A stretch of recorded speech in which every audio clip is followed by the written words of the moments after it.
नमस्ते, मैं अविनाश, आप सबका टाइम एंगल ट्रेडिंग एकेडमी में स्वागत करता हूँ। जैसे कि लास्ट वीडियो में मैंने कहा था कि यहाँ पे अगर बॉटम टूटता है और 22,700 के ऊपर अगर ये क्लोज़ नहीं दे पाता है, तो यहाँ पे कमज़ोरी क्लियर कट दिखेगी और 21,700 के आसपास मार्केट जाने के लिए तैयार होगा। और उसी हिसाब से मार्केट ने बॉटम भी तोड़ा, 22,331 का लो बनाया और क्लोजिंग भी आसपास उसके आसपास ही दे दी, जिसमें वीकेस्ट क्लोजिंग आई।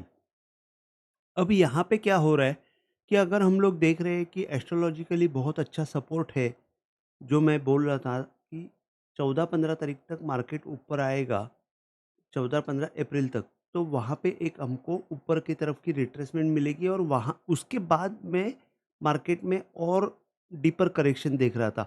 लेकिन यहाँ पे एस्ट्रोलॉजिकल बाइंग सपोर्ट होने के बावजूद अगर मार्केट नीचे की तरफ जा रहा है, तो इसका मतलब ये है कि सेलिंग प्रेशर बहुत ज़्यादा है और ऊपर की तरफ मार्केट आने में ज़्यादा सक्षम नहीं है। तो अगर यहाँ से थोड़ा-सा मार्केट ऊपर भी आया, तो अभी मार्केट में 2 ही लेवल काम करेंगी। एक तो 22,850 जो लेवल बहुत इम्पोर्टेंट रहेगा, जो नीचे का जो मेन टाइम एंगल मैंने डाला हुआ है, जो 2023 का लो बना था 15,200 के आसपास, वहाँ से मैंने main time angle upward time angle डाला है। वो पॉइंट के आसपास अगर हम लोग देख रहे हैं तो 22,850 का एक पॉइंट आएगा और दूसरा पॉइंट जो आएगा वो मैंने 23,500 का। तो मार्केट यहाँ पे मेरे ख़्याल से ज़्यादा हमको 22,850 से लेके 23,000 यहाँ तक ही थोड़ा-सा ऊपर की तरफ जाने की कोशिश करेगा और वापस हमको सेलिंग रिज़्यूम होते हुए दिख सकती है। लेकिन जैसे कि मैंने कहा कि एस्ट्रोलॉजिकली ये पीरियड थोड़ा स्टेबिलिटी का है, तो इसका मतलब ये है कि शायद हमको साइडवेज़ मोमेंटम मिलने की अ, ज़्यादा प्रोबेबिलिटी हो सकती है, लेकिन ये विक्स इतना बढ़ने के बाद मैं साइडवेज़ मोमेंटम की बात कर रहा हूँ, ये गलत बात है। तो मैं इतना ही कहूँगा कि हमको सिर्फ़ इतना ही देखना है कि ऊपर की तरफ की जो लिमिट है, वो 23,000, 22,850 और 23,500, ये 3 लेवल आपको सिर्फ़ इम्पोर्टेंट है, ध्यान में रखना है। जहाँ पे भी मार्केट अगर ऊपर की तरफ आएगा, मैं आपको बोलूँगा कि पोजीशन रिड्यूस करेंगे बेटर रहेगा, सेलिंग पोजीशन बनाएँगे ज़्यादा अच्छा रहेगा, क्योंकि मार्केट डीपर करेक्शन के लिए रेडी हो रहा है और वो डीपर करेक्शन शायद हमको 20,500 या 19,000 तक भी जा सकता है। ये मैं आपको यहाँ पे इन एडवांस में बता रहा हूँ।